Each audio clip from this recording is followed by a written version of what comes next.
ஹாய்ங்க, எல்லாம் எப்படி இருக்கீங்க? நல்லா இருப்பீங்கன்னு நம்புகிறேன். இன்றைக்கி நம்ம வீட்டில் வந்து குக்கரில் பிரியாணி, மட்டன் பிரியாணி தான். ரொம்ப ஈஸியாக பிகினர்ஸ் கூட பண்ணிடலாம். அதுக்கு ஒரு தக்காளி, நல்ல பெரிய தக்காளியாக ஒன்று, ஒரு 5 பச்சை மிளகா, கொஞ்சம் புதினா, மல்லி இலை, ஒரு பெரிய வெங்காயம், நல்ல பெரிய சைஸ் எடுத்துருக்கேங்க. அது கூட கிராம்பு, சோம்பு, பட்டை, கல்பாசி, அன்னாசிப்பூ, ஜாதிபத்திரி, பிரிஞ்சி இலை, இது எல்லாத்தையுமே இப்போ எடுத்து வச்சுருக்கேன். இது எல்லாமே எண்ணெயில், கடலை எண்ணெயில் தாளித்து விட்டுறலாம். தாளித்து எண்ணெய், வெங்காயம், பச்சை மிளகா, அந்த ஹோல் கிராம் ஸ்பைசஸ் எல்லாம் போட்டு அதெல்லாம் பொரிஞ்சதுக்கப்புறமா வெங்காயமும் வந்து ஒரு நல்ல பொன்னிறமாக வதங்கணும். அப்போ தான் பிரியாணி நல்லாயிருக்கும். அதுக்கப்புறமா அந்த தக்காளி போட்டுக்கலாம்.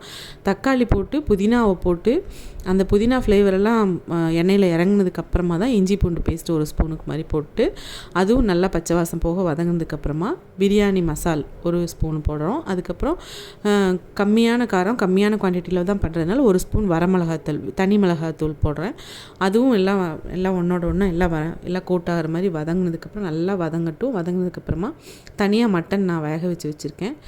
தயிர் சொல்ல மறந்துட்டேங்க. ஒரு 2-3 ஸ்பூனுக்கு தயிர் விட்டுருக்கேன். தயிர் விட்டு அந்த கிரேவி பதம் எல்லாம் நல்லா வந்ததுக்கப்புறமா தனியாக நான் வேக வச்சு எடுத்துருக்கிற மட்டன், ஒரு 1/2 கிலோ மாதிரி இருக்கிற மட்டன் வந்து எலும்பு இல்லாத தான் நான் எடுத்து இன்றைக்கி செஞ்சுருக்கேன். அது வந்து போட்டு நல்லா அந்த மசாலா அதில் எல்லாம் இறங்குற அளவுக்கு பண்ணிவிட்டு அதுக்கப்புறமா ஊற வச்ச அரிசி, ஒரு 2 டம்ளர் அரிசி, சீரக சம்பா அரிசி தான், அதை போட்டு நல்லா வதங்கினதுக்கப்புறம் தேவையான தண்ணி ஊற்றி அரிசி போட்டதுக்கப்புறம் எலுமிச்சம்பழ சாறு அரை மூடி பிழிஞ்சு விட்டுருக்கேன்.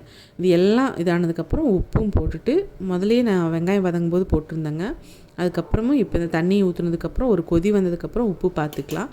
உப்பு பார்த்துட்டு அந்த தண்ணி எல்லாம் வற்றி இந்த ஸ்டேஜில் இருக்கும்போது மறுபடியும் புதினாவும் கொஞ்சமாக ஃப்ளேவருக்கு நெய்யும் விட்டுட்டு கொஞ்சமாக இந்த பிரியாணி மசால் இருக்குது இல்லைங்களா, அது மறுபடியும் ஒரு தடவை கொஞ்சம் போடுவேன். இது எதுக்குன்னா, இந்த மாதிரி குக்கர் பிரியாணி ஒரு தடவை ட்ரை பண்ணி பாருங்கள். அந்த ஃப்ளேவர் வந்து ஓப்பன் பண்ணும்போதே அவ்வளோ சூப்பராக நல்லா இருக்குங்க. இது மாதிரி ட்ரை பண்ணி பாருங்கள். அது வந்து கரம் மசாலா தான், அந்த பிரியாணி மசாலா, அதெல்லாம் போட்டுட்டு 2 விசில், உங்கள் அரிசி ஊறுற டைமும் பழைய அரிசிக்கும் தகுந்த மாதிரி நீங்கள் விசில் விடணும். குழையாமல் பிரியாணி சூப்பராக வருங்க. இது கூட நான் வந்து இன்றைக்கி செஞ்சுருந்த பாயில்டு எக்கு, மட்டன் வறுவல், போட்டி வறுவல் இதெல்லாம் வச்சு ரைத்தா கூட சாப்பிட்ருந்தோம். நம்ம சேனல் வந்து சப்ஸ்கிரைப் பண்ணி, லைக் பண்ணி, கமெண்ட் பண்ணுங்கள், ஷேர் பண்ணுங்கள். Thanks for வாட்சிங்க. டாட்டா.